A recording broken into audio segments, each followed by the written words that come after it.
हमारा नाम हिफाज़त ज़ुबैर तारिक सईद खान। हम 7th की तालिबा स्टूडेंट हैं। हमारी स्कूल का नाम Urdu girls high school junior college Malkapur है। हमने जो मॉडल बनाया है उसका नाम इको फ्रेंडली होम है। हम घर के अंदर जो कचरा करते हैं उससे आलूदगी फैलती है। कचरे की 2 किस्में हैं, गीला कचरा, सूखा कचरा। गीले कचरे से हम गैस पैदा करेंगे और सूखे कचरे को हम 2 हिस्सों में डिवाइड कर देंगे, रिसाइक्लेबल और नॉन रिसाइक्लेबल। रिसाइक्लेबल आसानी से फरोख्त हो जाता है और नॉन रिसाइक्लेबल को हम नगर परिषद के हवाले करके एक बहुत बड़े मसले से छुटकारा हासिल कर सकते हैं। बायोगैस प्लांट के अंदर हमने घर का बचा हुआ खाना, फ्रूट्स के छिलके और सब्जियों की कालियाँ ये सब डाली हैं। बायोगैस प्लांट के अंदर हमें मीथेन, कार्बन डाइऑक्साइड पाया जाता है और ट्रेस गैसेस का मिक्सचर होता है। बायोगैस के अंदर हमें कंपोस्ट खाद हासिल होता है, गैस हासिल होती है, पॉल्यूशन कंट्रोल होता है और जो कचरे का मसला है वो हल होता है। अब हमारे दूसरे टॉपिक की तरफ बढ़ते हैं जो है सोलर एनर्जी।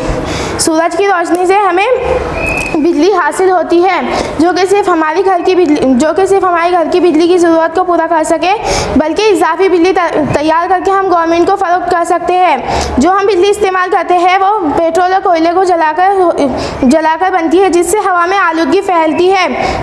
जो हम अगर सोलर पैनल का इस्तेमाल करना चाहते हैं तो गवर्नमेंट हमें 75% सब्सिडी फराहम करती है और 25% हमें अदा करनी होती है।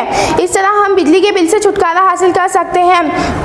अब बारिश के एतबार से हमारा मुल्क बहुत खुशकिस्मत है, लेकिन अक्सर हमें पीने का साफ़ पानी हासिल नहीं होता।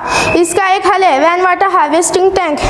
हम एक बड़ी टैंक में पानी जमा करके जो ज़्यादा पानी है वो रेन वाटर हार्वेस्टिंग टैंक के ज़रिए ज़ेरे ज़मीन ज़ख़ीरा कर सकते हैं। और रेन वाटर हार्वेस्टिंग का एक फ़ायदा भी है, अगर ये काम हम सब मिलकर करना शुरू कर दें तो सैलाब का खतरा थोड़ा कम हो जाएगा।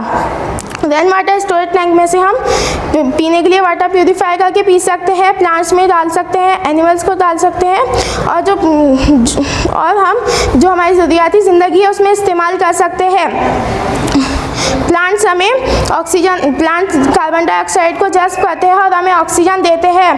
प्लांट्स की मदद से ग्लोबल वार्मिंग का खतरा थोड़ा कम कर सकते हैं। और प्लांट्स हमें फ्रूट्स देते हैं, फ्लावर देते हैं और ये सब करके हम हमारे माहौल की हिफाजत कर सकते हैं। Thank you.